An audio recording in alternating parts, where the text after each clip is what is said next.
ঢাকা সহ যেসব জেলায় ৬০ কিলোমিটার বেগে ঝড়ের শঙ্কা।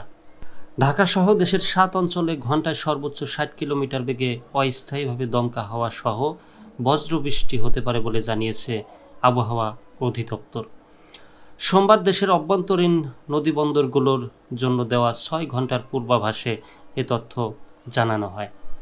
পূর্বাভাসে বলা হয়, পাবনা, টাঙ্গাইল, ঢাকা, কুমিল্লা, ময়মনসিংহ, সিলেট এবং চট্টগ্রাম অঞ্চলসমূহের উপর দিয়ে পশ্চিম উত্তর পশ্চিম দিক থেকে ঘন্টায় ৪৫ থেকে ৬০ কিলোমিটার বেগে অস্থায়ীভাবে ঝড়ো হাওয়া সহ বজ্রবৃষ্টি হতে পারে।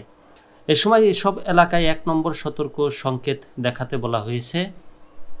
এদিন সারা দেশের পূর্বাভাসে বলা হয়েছে, ময়মনসিংহ, সিলেট বিভাগের কিছু কিছু জায়গায় এবং রংপুর, ঢাকা, বরিশাল ও চট্টগ্রাম বিভাগের ২-১ জায়গায় অস্থায়ীভাবে দমকা হাওয়া সহ বজ্রবৃষ্টি হতে পারে। এছাড়া দেশের অন্যত্র অস্থায়ীভাবে আংশিক মেঘলা আকাশ সহ আবহাওয়া প্রধানত শুষ্ক থাকতে পারে।